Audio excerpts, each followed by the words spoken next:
Ladies and gentlemen, welcome to the Writers Mindscape, the number one writing podcast on the 01 podcast group. I'm Tim. Yeah, it's number one again. It is number. Adam.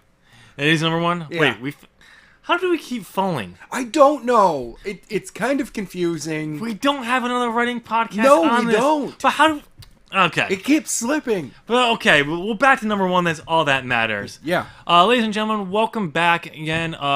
We're episode 7. If you didn't listen to last week's podcast, go give that a listen. It's about 15 minutes. It's actually episode 6. Episode 6. Stop trying to jump ahead. Wait. Yeah, we're only on 6. No, we're 7. That one was 6. Yes. No. Oh, no, you're right. We're at episode 6.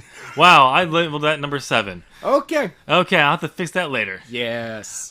Okay, but so last week we talked about how to start building your world. Something I probably should have said in that episode, but it's also a good way to start your story too. For that. But today we're actually going to be focusing on the next step.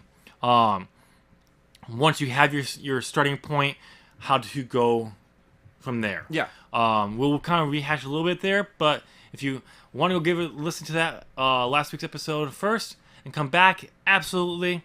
We are going to try to keep this individual, so you can listen to different episodes without listening to the one before, but they kind of hard. Sometimes they blend together. They kind of, yeah. You never know. And sometimes they don't. Yeah. So, all right. So we have our starting point. What next? Well, you remember in high school English?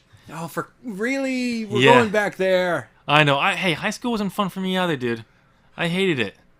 I'm pretty sure my teachers thought I was gonna be one of those school shooters because I kept talking about Wow. about blowing up schools as a memorial in a story. Wow. Yeah, I was a depressed motherfucker. That's dark. Yeah, I was depressed. And I was the goth kid in high school. Yeah, I wasn't really goth, but I was depressed. I hated a lot. I hated life. All right. I was never thought about doing it, You're like, no. but It was a good plot point in my story. yeah, it was like, it made sense to me. Let's blow up a school and build a new one to honor the people who died. Yeah. Yeah, that makes sense to a 16-year-old kid who's depressed. That's a weird... Okay, you know what? Moving on. Yeah, moving on. We don't want to get dark and scary yet. No. Okay, so you've got your what if, your world. Whatever your starting point is. Now you have the brainstorm. Yes, that's why we're going back to high school. Yeah. What do you do when you're trying to start a story or an essay or whatever? You brainstorm. Yay! You just start throwing further ideas at this what if question, at this starting point. That's all it is. Basically, you're throwing mud against a wall to see what sticks. When people say, I don't know how to brainstorm, it's easy. Yeah. If, all you do is you just start throwing ideas, but I don't know how. I don't have an idea that's going to work with this. Then Throw that at the wall. Does it stick at all? Just throw that idea down. You're not trying to make these ideas work with your starting point. It's No. just, you think of your starting point and just start thinking of what else could go with it. But if it doesn't seem like it go there, but it pops in your head, throw it out there. Maybe you've had an idea for a long time if you wanted to tell a story about a guy with 4 nipples. Yeah.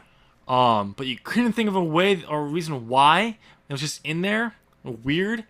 Yes, it is weird. Yeah. No, it's there. But you wanted to do something like that.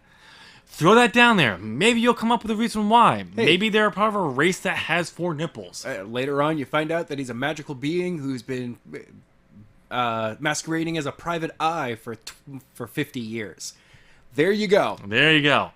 It's the dude with 4 nipples. He is known as the assassin with 4 nipples.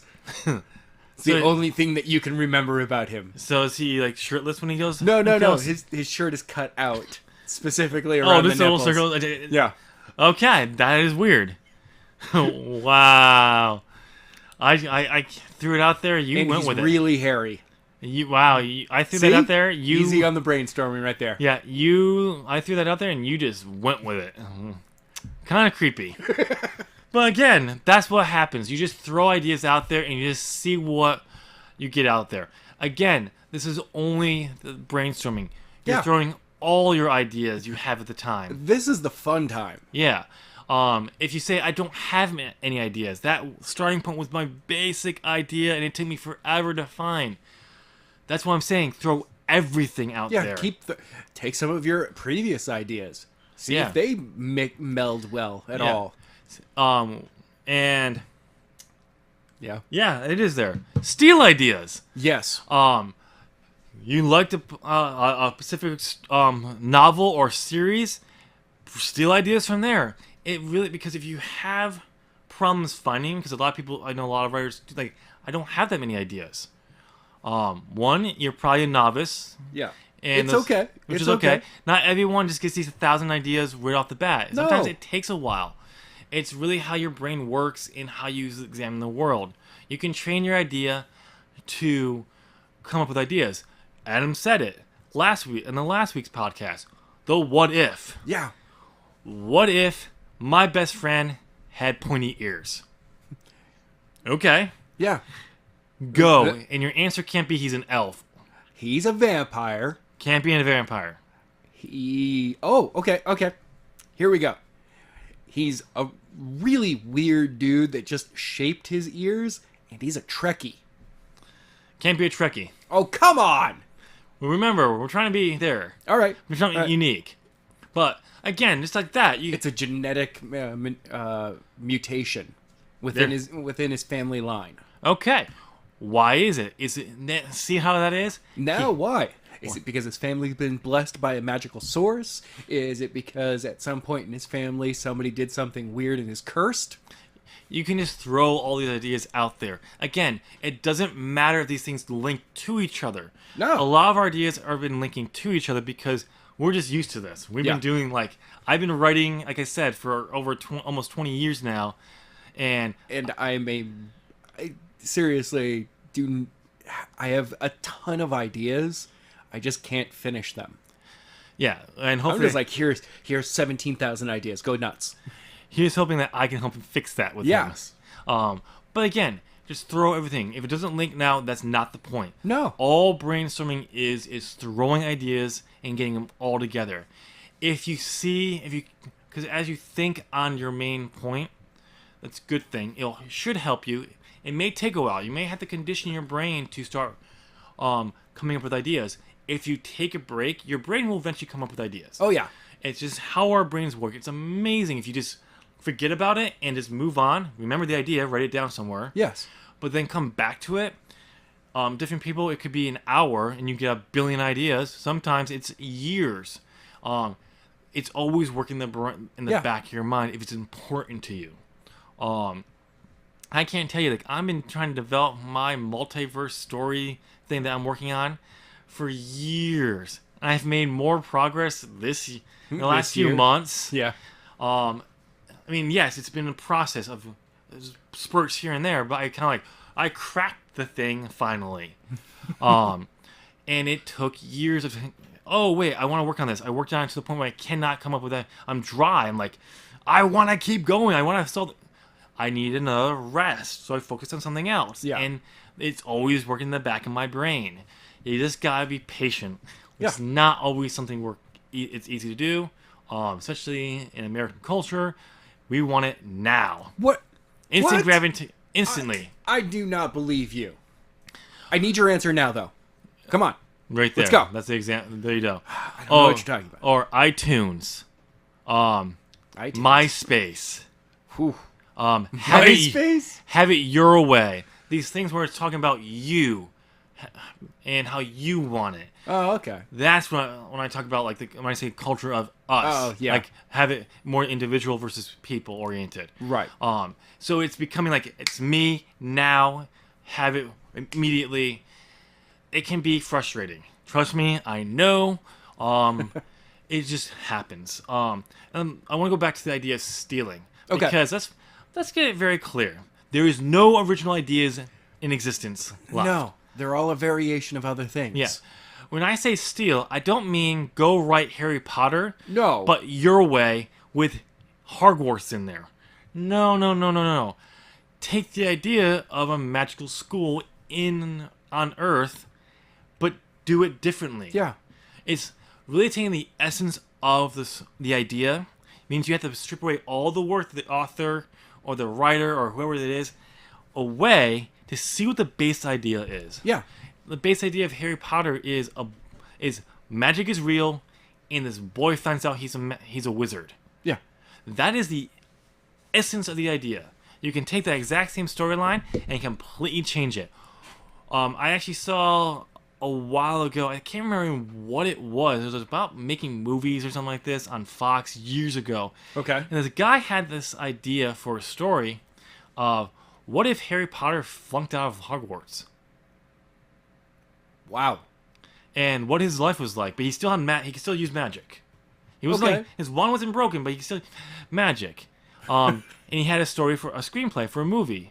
And in this documentary, he actually had a meeting with the people who did Harry Potter about doing the movie. Okay. Clearly, since no movie has ever come out, Yeah, no. Claiming it didn't get made, but that's a great idea.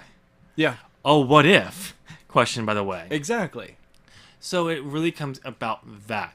Stealing ideas is breaking it down to the very essence of the idea. And then going forward. Yeah. Don't take the actual idea because all the expansion on it, because that's copyright infringement. Yeah, that's too far. That is actually going to get you sued. But if you just take an idea from something, like a core idea from a story. Yep.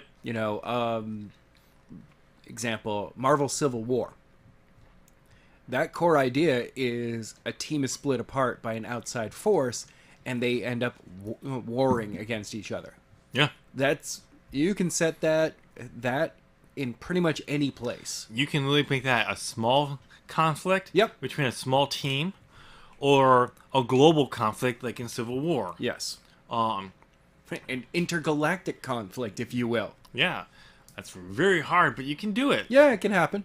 It's just one of those things. It's really just it's throwing mud, dirt, crap, whatever you want to. Yeah. You want to say at the wall and see what sticks. Yes. Because the next part in next week's episode, we'll talk about what you do next. So at this point, I want to talk about how we did this. Our current mud. We actually talked about last week how our starting point is two worlds linked together that share an atmosphere and actually share cloud coverage on occasion. Right. It's very rare. I want to get us to the point where it is common, but that's part of a story that we're going to tell. The reason why these planets are together, an elder god. Yes. So to develop this, go further, we had to come up with Adam actually had a solution: the elder god. That was the mud that I threw against the wall, and I let it stick because, well, one is a collaboration, and two, I'm like, ooh, I like this. Yeah. This tells us it solves a scientific issue, and tells everyone there's magic. Yes. And gods. Right. Or beings powerful enough to be gods. We haven't decided on that if they're actual gods or not. No. We kind of treat them as if they're gods, but we're not worried about that yet. Yes. Because it's still in the early stages. We do have a lot more ideas, and here's some ideas that I threw out in our brainstorming session that we filmed earlier, that we will release. Yep. Is instead of focusing on these two worlds, I wanted to focus on the bigger picture, the universe. I said, let's get weird. Let's get. I'm letting you handle the universe part of it, because that's just where it gets out of my reach. For someone who reads Marvel comics, I know, and you it's know just all about outside that. of where I want to go anyway. Oh, I know. But no, I wanted to say let's get weird. Let's get to basically the impossible in a sense. Okay. And my idea was our universe is actually a galaxy size, not even a galaxy size, but a small galaxy. But it's not actually a galaxy. It's a giant, massive interlocking solar system of a massive star at the center that everything rotates around, and substars that rotate around that with planets there, but also just separate planets that rotate around this star. And it's the size of a galaxy.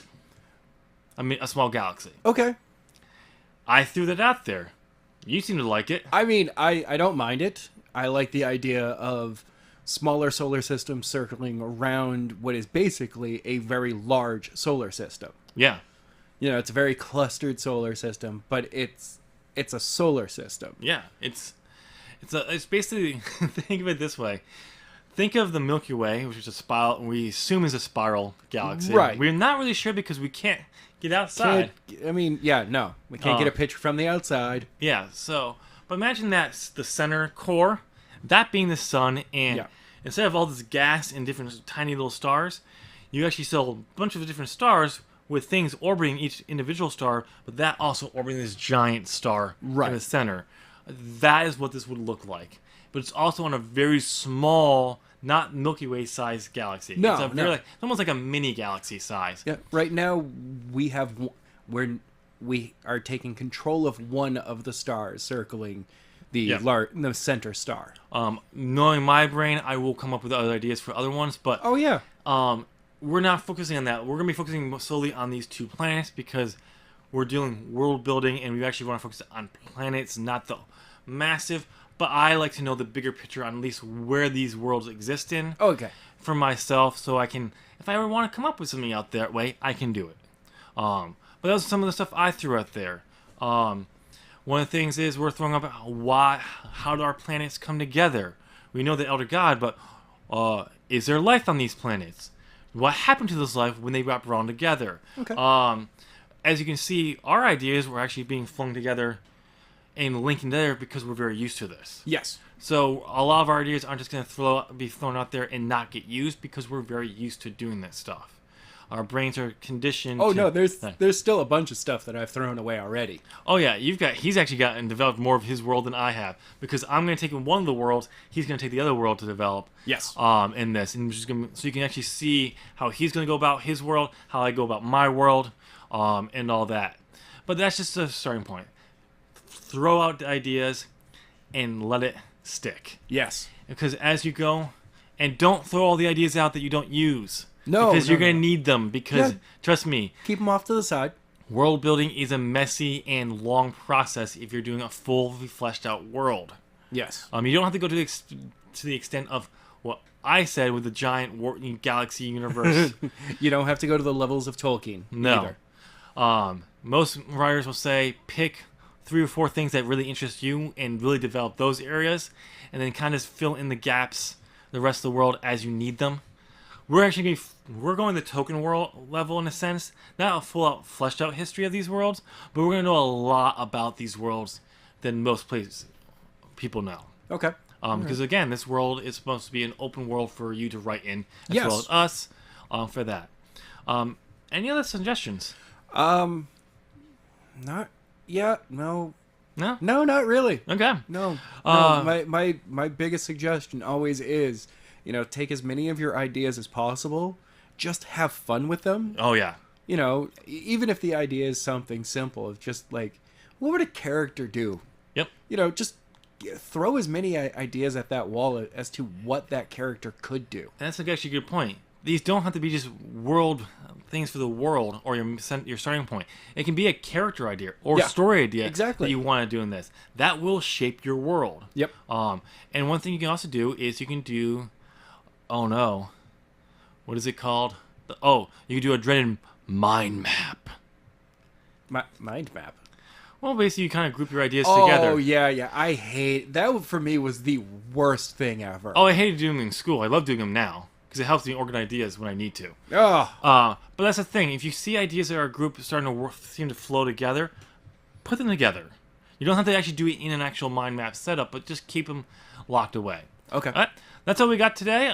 Comment down this below on your thoughts, any questions you have, suggestions. Yeah. On brainstorming that we may have glossed over or just omitted completely. Because brainstorming is a big topic. Yeah. And any examples you have down there, be sure you just hit subscribe to our channel, smash that alerts so you know when we post new ones, not just for the Writers Mindscape, but for all the 01 podcast material. Yeah. And give us a thumbs up. Exactly. All right. Have a good one.